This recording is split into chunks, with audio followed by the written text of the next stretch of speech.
নমস্কার বন্ধুরা, সাহিত্য সংলাপে আপনাদের সকলকে স্বাগত। আমি সুদেষ্ণা আপনাদের ধারাবাহিকভাবে শোনাচ্ছি সুনীল গঙ্গোপাধ্যায়ের লেখা কালজয়ী বর্ণাঢ্য উপন্যাস সেই সময়। আজ পঞ্চদশ পর্ব। চলুন শুরু করা যাক। সিংহদের অট্টালিকার নিচমহলের সম্পূর্ণ কর্তৃত্ব দিবাকরের স্ত্রী সোহাগবালার হাতে। দিবাকর এ বাড়ির গোমস্তাই শুধু নয়, রামকমল সিংহের দক্ষিণ হস্তস্বরূপ। সে দিনকে রাত এবং রাতকে দিন করার কাজে পরম দক্ষ। আপন ভোলা রামকমল সিংহকে সে পোস্তার হাটে বিক্রয় করে আবার কুলিবাজার থেকে ক্রয় করে আনার ক্ষমতা রাখে। নেহাত বিধুশেখরের তীক্ষ্ণ নজরের জন্যই তা সম্ভব হয় না।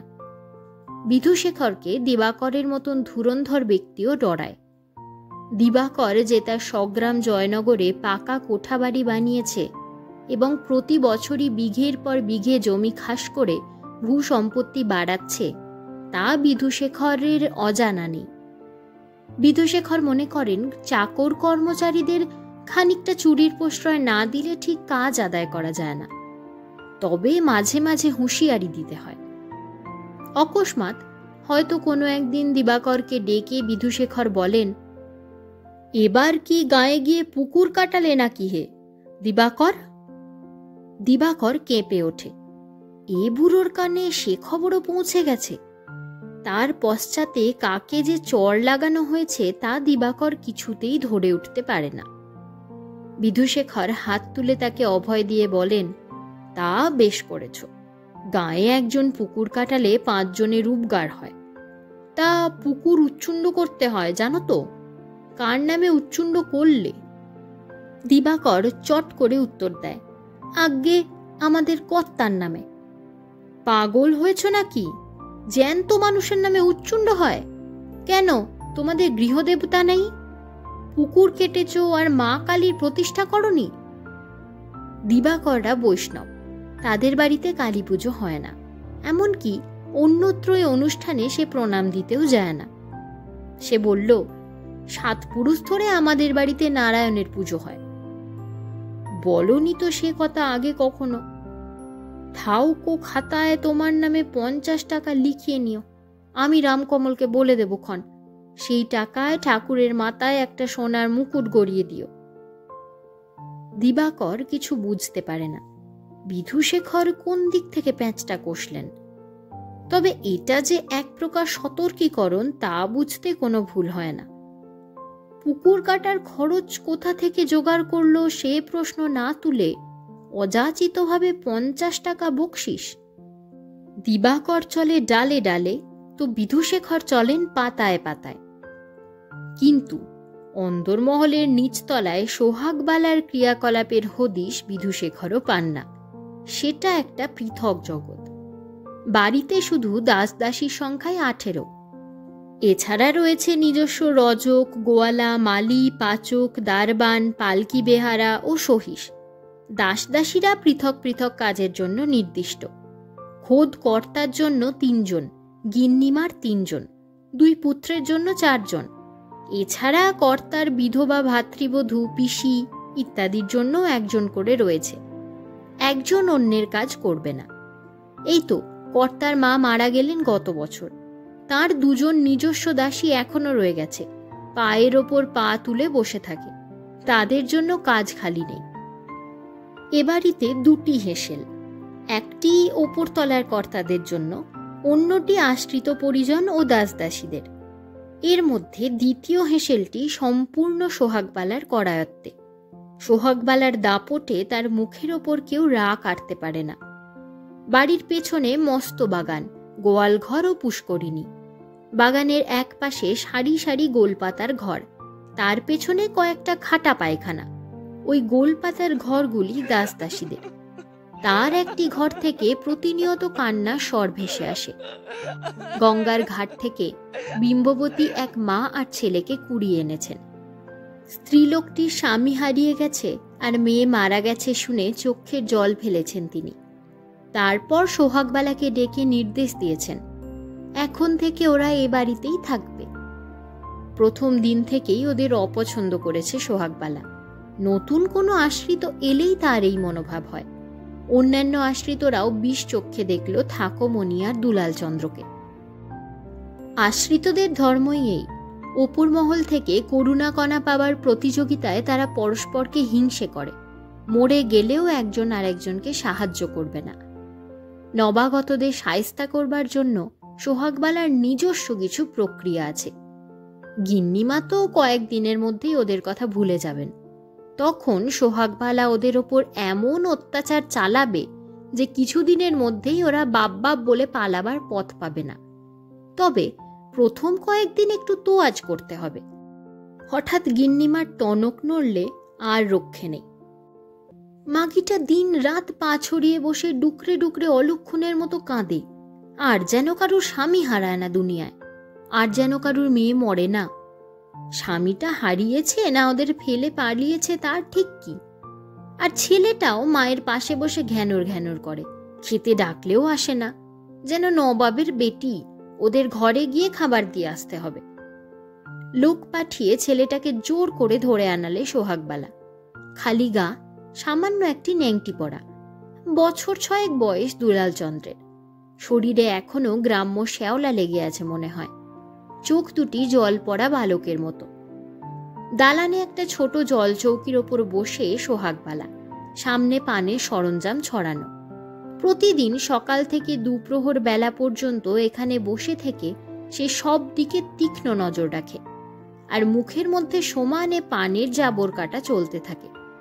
তার শরীরখানি অতিশয় পৃথুলা, পাতলা শাড়ি ভেদ করে তার বিশাল 2 বুক ও কোমরের চর্বি স্তর স্পষ্ট দেখা যায়। ফর্সা মুখখানিতে যেন গনগনে চুল্লির আঁচ। 2 ভৃত্য দুলাল চন্দ্রকে ধরে এনে সামনে দাঁড় করাবার পর সোহাগবালা একবার আপাদ মস্তক দেখল তাকে। তারপর পাশের পিকদানিতে লাল থুতু নিক্ষেপ করে বলল, তোরা মা এপুতে ভেবেছিস কি? 1.5 মাস হয়ে গেল, এখনো বসে বসে কাঁদবি? হাতে করে কুটোটি নাড়ারও নাম নেই। দুলাল চন্দ্র ভয়ে সিঁটিয়ে রইল, কি উত্তর দেবে সে জানে না। সোহাগবালা বলল, এই তোরা এই ছোঁড়াকে কাজে লাগিয়ে দে আজ থেকে। 1 গামলা জল আর একটা নেতা দে ওকে, এই দালানটা পুছুক। যদিও এ কাজের জন্য অন্য লোক আছে, তবু দাসদাসীরা এই বালকটিকে কাজে নিয়োগ করতে বেশ উৎসাহী হয়ে উঠল। তক্ষুনি এসে গেল মাটির গামলায় জল ও পাটের নেতা। এক দাসী জলে ভেজানো নেতাটা দুলাল চন্দ্রের হাতে তুলে দিয়ে বলল, আবাগির বেটা, ডাইরে ডাইরে দেখছিস কি? নে পচ, গোমস্তামা রেগে গেলে তোকে কাঁচা খেয়ে ফেলবেন। দুলাল চন্দ্র দালান মুছতে শুরু করে দিল। এই কাজে সে খুব একটা অসুখী হলো না, কারণ দিনের পর দিন অন্ধকার ঘরে বসে মায়ের কান্না শুনতে শুনতে তারও একঘেয়ে লাগছিল। এখানে তবু কত রকমের মানুষ। উঠোনের ওপর ধপাস ধপাস করে ফেলা হলো 2 বড় বড় কাতলা মাছ। মাছ দুটি দাপটের সঙ্গে লাফাতে লাগলো কয়েকবার। মস্ত বড় বঁটি নিয়ে বসে গেল 2 জন। সোহাগবালা দূর থেকে বসে নির্দেশ দেয়, মুড়ো 2টো সরিয়ে রাখ, কর্তাবাবু বাড়ি নেই, ওপরের হেঁসেলে মুড়ো যাবে না। পেটি আর গাদার মাছ আলাদা রাখ, পরে টুকরোগুলো আমায় গুনে দেখাবি।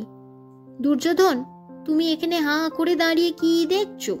দুধটা ক্ষীর করেছ? যাও আগে সেটা গিয়ে করোগে। হালা পাঁচি, গিন্নিমার পাখিদের ছোলা দিয়েছিলি ওপরে, দিসনি এখনো? ও মা, তোদের নিয়ে যে কি করব, মরণ আমার। 1 মন ছোলা এসে এ মাসে, এর মধ্যে পুইরে গেল।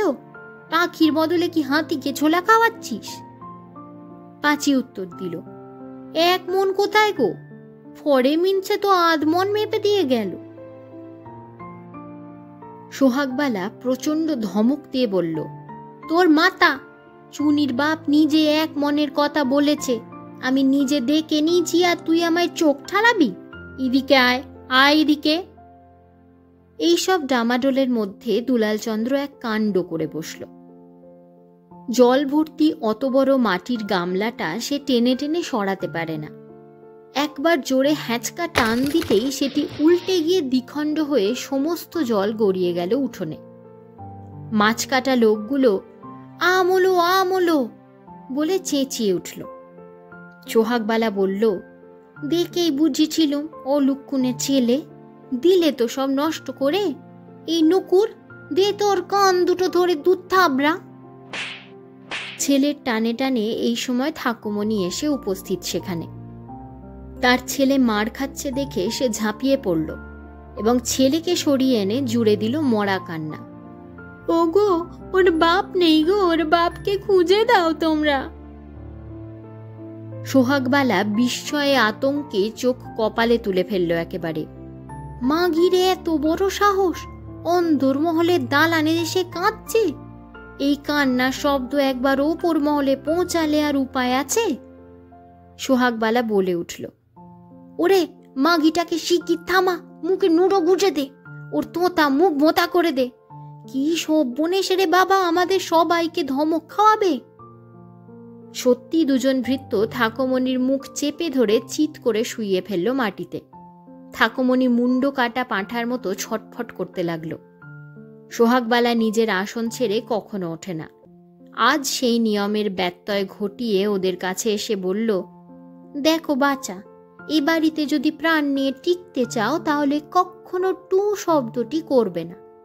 ফের যদি কোনোদিন চিল্লানি শুনি তাহলে জ্যান্ত হাত পা বেঁধে পুকুরে ফেলে দেব, এই বলে রাখলুম। চাকর দুটি তাকে ছেড়ে দেবার পর ঠাকুমণি চোখের সামনে সেই ভীমা মূর্তি দেখে আর কথা বলার সাহস পেল না। বিস্ফারিত চোখে তাকিয়ে রইল। এরা যে কোনো মুহূর্তে তাকে বা তার ছেলেকে মেরে ফেলতে পারে, এই বোধ তার তৎক্ষণাৎ হয়ে গেল। সোহাগবালা আবার বলল, দেখো তোমার ছেলের কীর্তি, সামান্য এই বারন্ডাটা পুঁছতে বলেছি আর অমনি এই গামলাটা ভেঙে ফেললে গা, এর দাম কে দেবে? গত দিয়ে শুধতে পারো তো ভালো, নইলে 3 বেলা খাওয়া বন্ধ। অর্থাৎ সেদিন থেকে ঠাকুমণিকে লাগিয়ে দেওয়া হলো দালান মোছার কাজে। 3 মহলা বাড়ির একতলায় মোট 8টি দালান, সবই মুছতে হবে তাকে। ঠিক ঝকঝকে তকতকে হলো কিনা তা দেখবার জন্য সোহাগবালা মাঝে মাঝে একজনকে তদারকে পাঠায়। সে আবার নিজের কাজ দেখাবার জন্য অদৃশ্য ছোপের দিকে আঙুল নির্দেশ করে। ঠাকুমণিকে পুরো দালানটি আবার মুছতে বাধ্য করে। অথবা সে সোহাগবালার কাছে নালিশ জানায় যে ঠাকুমণি একই ময়লা জলে বারবার নেতা ডোবায়, প্রত্যেকটি দালানে গিয়ে সে গামলার জল বদলে নেয় না। বকুনি ও চড়চাপড় খেতে খেতে ঠাকুমণি ক্রমশ অভিজ্ঞ দাসী হয়ে উঠল। সে বুঝে গেছে যে এ বাড়িতেই তার নিয়তি তার জন্য অন্ন বরাদ্দ করেছে। এ বাড়ির বাইরে সে এক পা দিতেও সাহস করে না। এই নগরীতে প্রথম দিন আসার স্মৃতি মনে পড়লেই তার বুক থরথর করে কাঁপে। ঠাকুমণির বুকের অশ্রুসাগর শুকিয়ে গিয়ে এখন সেখানে খড় মরুভূমি। সে আর কাঁদে না। সে আর তার স্বামী ত্রিলোচন দাসকে খুঁজে পাবে না, এমন বদ্ধমূল বিশ্বাস তার জন্মে গেছে। ভিনকুড়ি গ্রামের খালধারে একটি ছোট মাটির বাড়ি, তার স্বামী শ্বশুরের ভিটে, পিছন দিকে এক লপ্তে ধান জমি। বাড়ির সামনে পাশাপাশি 2টি জাম গাছ, পিছন দিকে সার বাঁধা 2 গন্ডা সুপুরি গাছ, একটি পারিবারিক গরু এবং বৃষ্টির দিনে এ সব কিছুর ওপর নেমে আসা আকাশ। এসবই এখন স্বপ্নের মতো মনে হয়, যেন গত জন্মে ছিল। সেই স্বাধীন জীবনে সে আর কোনোদিন ফিরে যাবে না। এই অচেনা বাড়ির দাসীগিরি করেই তার সারা জীবন কাটবে। সে দাসী অথবা বাঁদি, তার পুত্র তার বাপ পিতামহের বৃত্তি যে চাষবাস তা আর শিখবে না, সেও দাস হবে। সারাদিন পরিশ্রমের পর ঠাকুমণি একদিন সন্ধেবেলা তার ঘরের দরজার কাছে থুম হয়ে বসে থাকে। হয়তো তার মনে পড়ে ভিনকুড়ি গ্রামে তার নিজের সংসারের কথা। যত ছোটই হোক, তবু সে ছিল সেই সংসারের কর্ত্রী। যত অভাবী থাক, তবু ছিল একটা অনির্দিষ্ট সুখবোধ।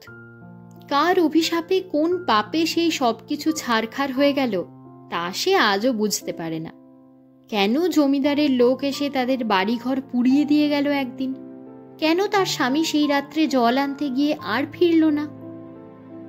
দুলালচন্দ্র অবশ্য এসব ভাবে না কিছুই। বালকদের বাল্যস্মৃতি থাকে না, তারা উপস্থিতকে নিয়ে বাঁচে।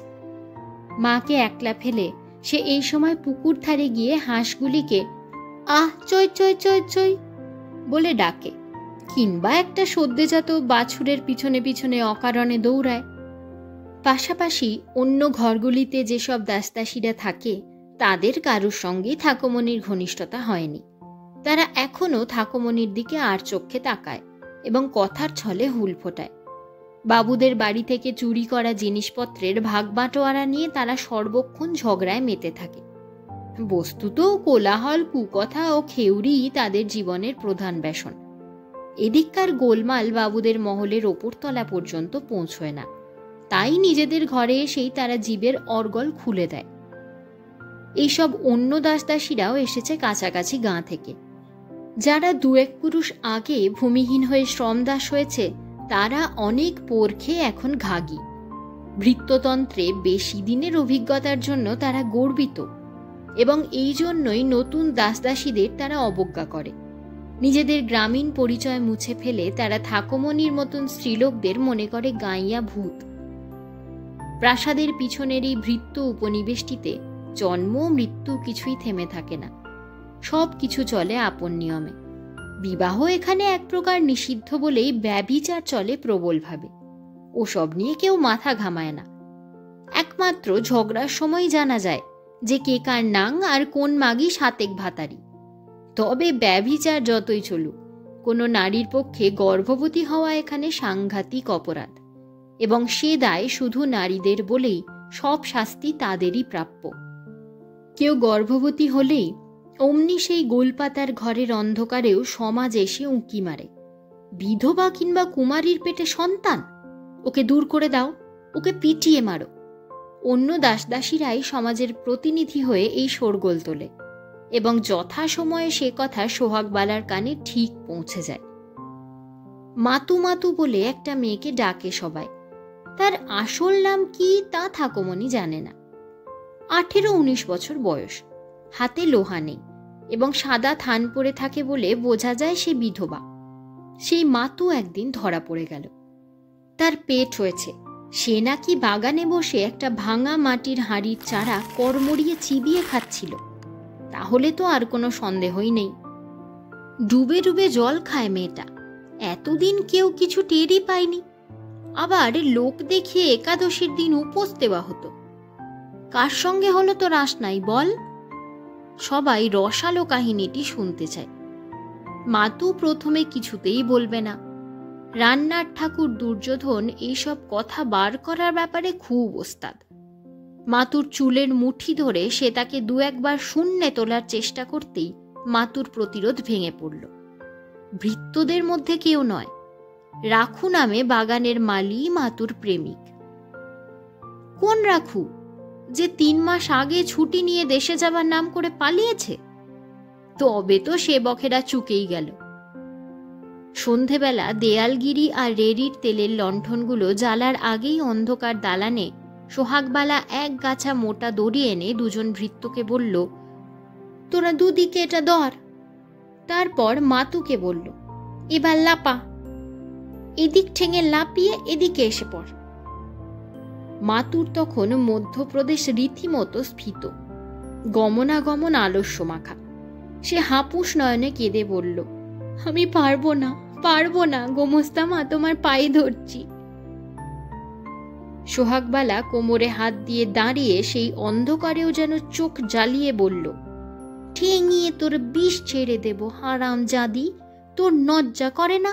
ফের কথা, লাপা বলছি, লাপা। মাতু তখনও দ্বিধা করছে দেখে সোহাগবালা নিজেই ঠাই ঠাই করে দুখানা চড় মারল তার গালে। শাড়ি পরে লাফানো যাবে না বলে মাতুকে আগেই উলঙ্গ করা হয়েছে। এই অন্ধকারের মধ্যে কেউ তো দেখবে না, সুতরাং তার লজ্জারও কিছু নেই। আরো কয়েকবার চড়চাপড় খাওয়ার পর সে বাধ্য হয়েই লাফাতে শুরু করলো। সোহাগবালা গুনতে লাগলো, 1, 2, 3। ভৃত্যদের শেখানো ছিল আগে থেকেই। প্রথমে নিচু করে ধরে রাখা দড়ি একটু একটু করে তোলা হতে লাগলো ওপরে এবং এক একবার ইচ্ছে করেই হঠাৎ বেশি উঁচু করে মাতুর পায়ে জড়িয়ে দিতে লাগলো, যাতে সে ধপাস করে আছড়ে পড়ে মাটিতে। সেই রকম এক একবার মাতু পড়ে যায় আর সবাই হেসে ওঠে। একদিন পর একদিন বাদ দিয়ে এক পক্ষকাল ব্যাপী চলল এই ব্যায়াম প্রক্রিয়া। প্রথম দিন 20 বার, পরদিন 25, তারপর দিন 30, এইভাবে বাড়তে থাকে। কিন্তু এত করেও কিছু হলো না। মাথুর উদর হেতমপুরের কুমড়োর মতো ক্রমেই প্রকাণ্ড হতে লাগল। সোহাগবালা মাতুর সেই স্থলে হাত রেখে অনুভব করে বোঝে যে মাখাগি সন্তানটা দিব্যি নড়াচড়া করছে। মাতু কেঁদে কেটে বলে, আমায় ছেড়ে দাও গো গোমস্তামা, যেদিকে 2 চোখ যায় আমি চলে যাই, আমার কপালে যা আছে হোক। এত বড় অনাচারের কথা শুনে সোহাগবালা থ হয়ে যায়। কাঁচা বয়সের বিধবা পেটে একটা সন্তান নিয়ে পথে পথে ঘুরে বেড়াবে, ওকে যে শিয়াল কুকুরে ছিঁড়ে খাবে। তাছাড়া ধর্ম বলে কি কিছু নেই, যা খুশি করলেই হলো? মাতুর ভালোর জন্যই যে তার পেটের কাঁটাটা খসানোর চেষ্টা হচ্ছে সে কথাও ও বোঝে না। ছোট লোকরা এমনই অকৃতজ্ঞ হয় বটে। সোহাগবালা বলে, তোর জিভ টেনে আমার ছিঁড়ে দিতে ইচ্ছে হয়, হারাম জাদি, আগে এ কথা মনে ছিল না? মাতুর পরবর্তী ব্যায়াম হলো গরম ভাতের ফ্যান ভর্তি গামলা মাথায় করে বয়ে নিয়ে যাওয়া। পেল্লায় আকারের গামলা, অত বড় জিনিসটা ভর্তি অবস্থায় একজনের পক্ষে বয়ে নিয়ে যাওয়াই দুষ্কর। সে গামলা 3 জন মিলে ধরাধরি করে চাপিয়ে দেয় মাতুর মাথায়। পুকুর ধার পর্যন্ত নিয়ে গিয়ে ফ্যান ফেলে আসতে হবে। এর 2 রকম সুযোগ।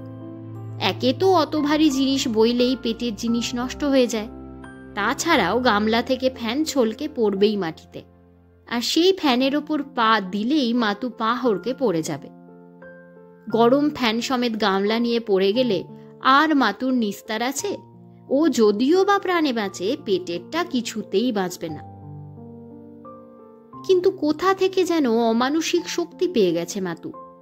অত বড় গামলা সে ঠিক বয়ে নিয়ে যায়, এবং অসম্ভব জেদের ফলেই যেন 1 ফোঁটা ফ্যানও ছলকে পড়ে না মাটিতে। দিনের পর দিন সে সোহাগবালা এবং অন্য সকলের প্রত্যাশা নষ্ট করে দেয়। সোহাগবালা এবার নিল মোক্ষম ব্যবস্থা। আর দেরি করা চলে না। যে কোনো দিন বাচ্চাটা ভূমিষ্ঠ হয়ে ট্যাঁ ট্যাঁ করতে পারে। চিত্তেশ্বরীর মন্দিরের কাছে একজন নাম করা দেয়াসিনী থাকে, তার কাছে এক বিশ্বস্ত ভৃত্যকে পাঠালো সোহাগবালা। সব দিক তো সোহাগবালাকেই সামলাতে হবে। কর্তাদের কানে যদি যায় যে বাড়িতে বিধবা মেয়ে এমন অধর্ম করেছে, তাহলে তারা সোহাগবালার উপরেই দোষারোপ করবেন। ওই দেয়াসিনীর জড়িবুটি আগেও পরখ করে দেখা আছে সোহাগবালার, ফল একেবারে অব্যর্থ। ভৃত্যটি নিয়ে এলো কিছু শেকড় বাকড় আর তামাকের গুলির মতো কয়েকটি কালো কালো বড়ি। সব বেটে খাওয়াতে হবে একসঙ্গে, আর স্বাদের জন্য মেশাতে হবে একটু এখো গুড়।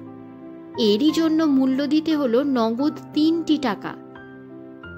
মাতুকে কদিন ধরে চোখে চোখে রাখা হয়েছে, তবু সে পালিয়ে গিয়ে বসেছিল পুকুর পাড়ে। সেখান থেকে তাকে ধরে এনে 3-4 জন মিলে তাকে চেপে মাটিতে শুইয়ে আর 2 জনে জোর করে তার ঠোঁটের ফাঁক দিয়ে ঢেলে দিল সেই কাত। এবং এই প্রথম একটু নরম গলায় সোহাগবালা বলল, আর কোনো ভয় নেই বাছা, চুপ করে ঘুমিয়ে থাক, কাল সকালেই পেট খালাস হয়ে যাবে, 2 দিন পরই আবার কাজকর্ম করতে পারবি। সেই রাত্রেই মারা গেল মাতু। মুখ দিয়ে একটা অদ্ভুত গো গো শব্দ করতে করতে মেঝেতে গড়াগড়ি দিয়েছে প্রায় 3 ঘন্টা ধরে। শেষের দিকে সে ধরফর করতে করতে বলছিল, ওগো আমাকে একটু বাইরে নিয়ে যাও, আমি নাকে হাওয়া পাচ্ছি নি ওগো। কেউ নিয়ে যায়নি বাইরে। এক সময় সব শব্দ থেমে গেল।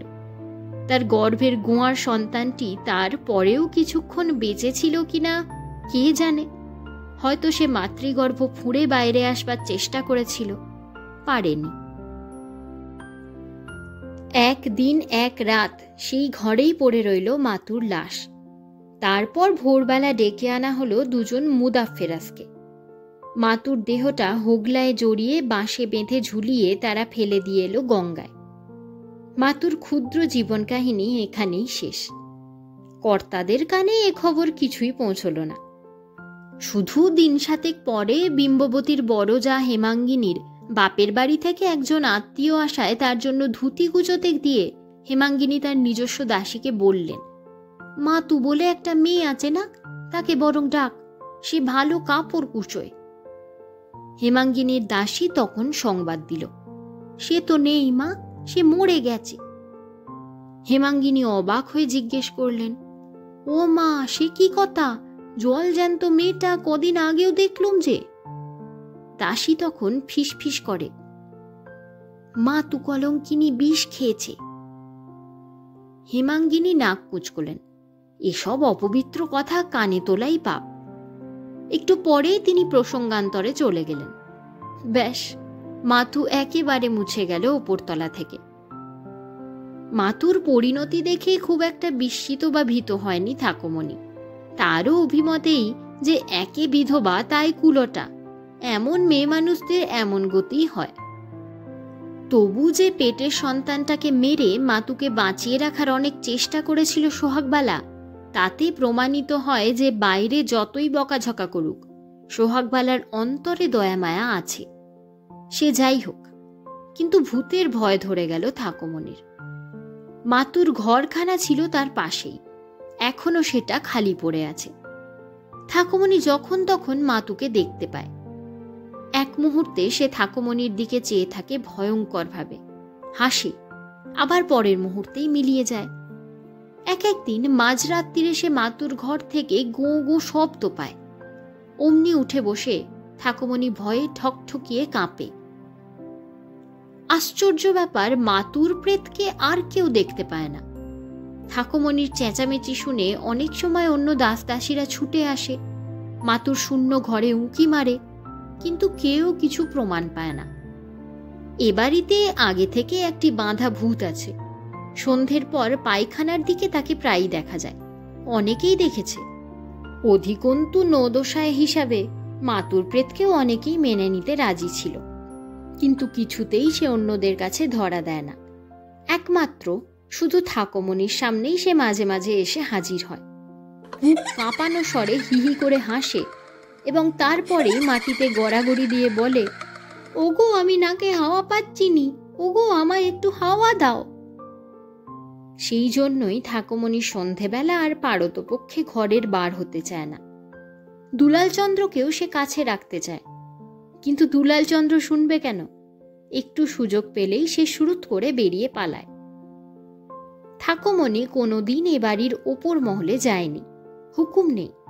বাড়ির কর্তা এবং গিন্নিমাদেরও সে দূর থেকে কয়েকবার মাত্র দেখেছে। স্বর্গে থাকেন দেবতারা, বাবুরাও প্রায় সেই রকমই দূরের মানুষ। অবোধ দুলালচন্দ্র কিন্তু দু একবার চুপি চুপি ওপরে উঠে গেছে সিঁড়ি দিয়ে। সন্ধ্যের পর ঝাড় লণ্ঠনগুলি যখন জলে দোতলায়, তখন যেন ঠিক বাদলা পোকার মতন সেই আলোয় আকৃষ্ট হয়ে দুলালচন্দ্র ওপর মহলে একটু দেখতে যায়। এজন্য ওপর মহলের দাস দাসীদের কাছ থেকে সে তাড়া খেয়েছে কয়েকবার। একদিন সে নবীন কুমারের চোখে পড়ে গেল। চিন্তামণি নবীন কুমারকে সন্দেশ খাওয়াচ্ছিল। এমন সময়, কে রে, কে রে বলে উঠল। সিঁড়ির মুখে একটি বিউভল কালো বালকের মুখ। নবীন কুমার বলল, ওকে ডাকো, ওকে ডাকো। চিন্তামণির কথায় দুলালচন্দ্র এগিয়ে এলো কাছে। নবীন কুমার বাটি থেকে একটা সন্দেশ তুলে বলল, এই নে। চিন্তামণি তাকে নিষেধ করতেই নবীন কুমার তীক্ষ্ণ গলায় চেঁচিয়ে উঠল, হ্যাঁ দেব, বেশ করব, দুটো দেব, তিনটে দেব, চারটে দেব।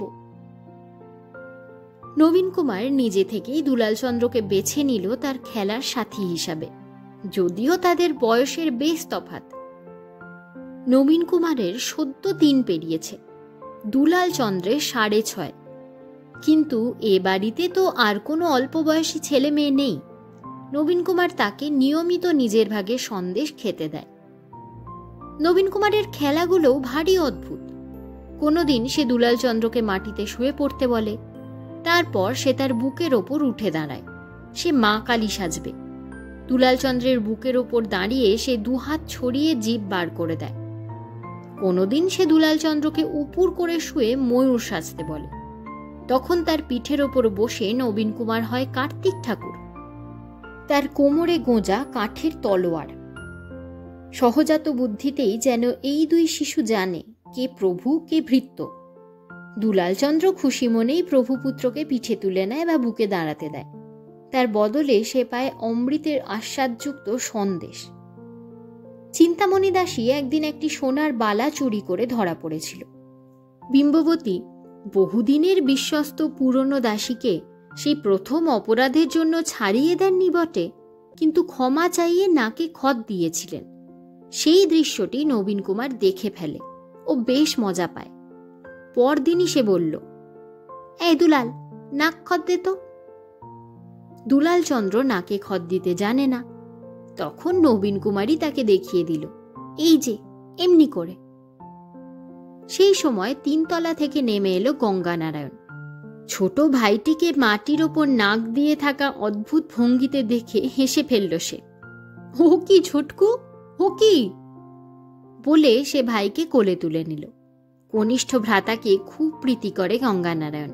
তার দুগালে হামি দিয়ে আদর করল। নবীন কুমার বলল, আমি নাক খত শেখাচ্ছি ওকে। গঙ্গানারায়ণ হো হো করে হেসে বলল, ও নাকে খত দিতে জানে না আর তুই শিখে গেলি? এ তো ভারী মজার কথা। গঙ্গানারায়ণের কোনো ব্যস্ততা ছিল, তাই বেশিক্ষণ না দাঁড়িয়ে সে চলে গেল।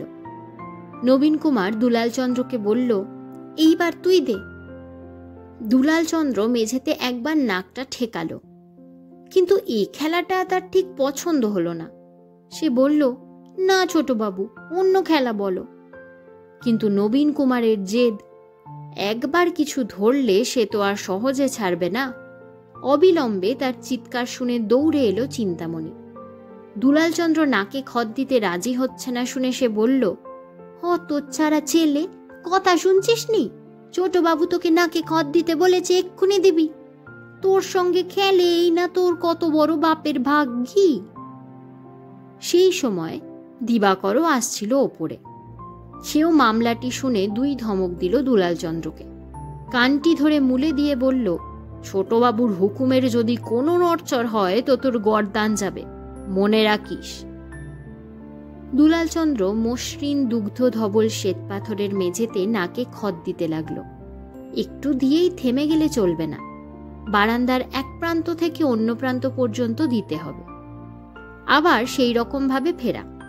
নবীন কুমারের হাতে জগন্নাথ ক্ষেত্র থেকে আনা একটি রঙিন লাঠি, সেটা দিয়ে দুলালচন্দ্রের পেছনে মারতে মারতে সে খলখল করে হাসতে লাগলো। দুলালচন্দ্র একটু থামলেই সে আবার বলে, হ্যাট হ্যাট, চল রে ঘোড়া, চল রে গাধা, চল রে ঘোড়া। কি সুন্দর নবীন কুমারের কণ্ঠস্বর, সুরেলা রিনিঝিনি। যে শোনে তারই ওকে আদর করতে ইচ্ছে করে। আজ এ পর্যন্তই। এতক্ষণ শুনছিলেন সুনীল গঙ্গোপাধ্যায়ের লেখা কালজয়ী উপন্যাস সেই সময় ৫৫ পর্ব। ধারাবাহিকভাবে একটি পর্ব করে উপন্যাসটি আসছে। যদি আমার পাঠ আপনাদের ভালো লেগে থাকে তাহলে ভিডিওটিকে লাইক ও শেয়ার করবেন। আমি সুদেষ্ণা। আমার এই সাহিত্য সংলাপ ইউটিউব চ্যানেলে বাংলার বড় বড় লেখক লেখিকাদের গল্প ও উপন্যাস আমি আপনাদের পাঠ করে শুনিয়ে থাকি। যদি আপনারা গল্প ও উপন্যাস পাঠ শুনতে ভালোবাসেন তাহলে চ্যানেলটিকে সাবস্ক্রাইব করে পাশে থাকবেন। আর অবশ্যই পাশে থাকা বেল আইকনটি ক্লিক করতে ভুলবেন না, যাতে নতুন ভিডিওর নোটিফিকেশনটি সবার আগে পৌঁছে যায় আপনাদের কাছে। কমেন্টে অবশ্যই সকলের মতামত জানাবেন। আপনাদের মতামত আমার কাছে ভীষণ মূল্যবান। এছাড়াও আমার আরেকটি ইউটিউব চ্যানেল আছে, যার নাম অনুভূতির অবকাশে। আমি সেখানে আপনাদের পাঠ করে শোনাই কবিতা, ভালোবাসা, ভালো লাগা, জীবনের ঘাত প্রতিঘাত আর প্রতিদিনের আবেগের কথা। যদি এরকম পাঠ আপনাদের শুনতে ভালো লাগে তাহলে চ্যানেলটি ঘুরে দেখতে পারেন। ভালো লাগলে ভিডিওগুলিকে লাইক ও শেয়ার করবেন। আর অবশ্যই চ্যানেলটি সাবস্ক্রাইব করে পাশে থাকা বেল আইকনটি ক্লিক করে দেবেন, যাতে নতুন ভিডিওর নোটিফিকেশন সবার আগে পৌঁছে যায় আপনাদের কাছে। সেখানেও আপনাদের মতামত অবশ্যই জানাবেন। আপনাদের মতামত আমার কাছে ভীষণ মূল্যবান। ভালো থাকবেন, সুস্থ থাকবেন। ধন্যবাদ।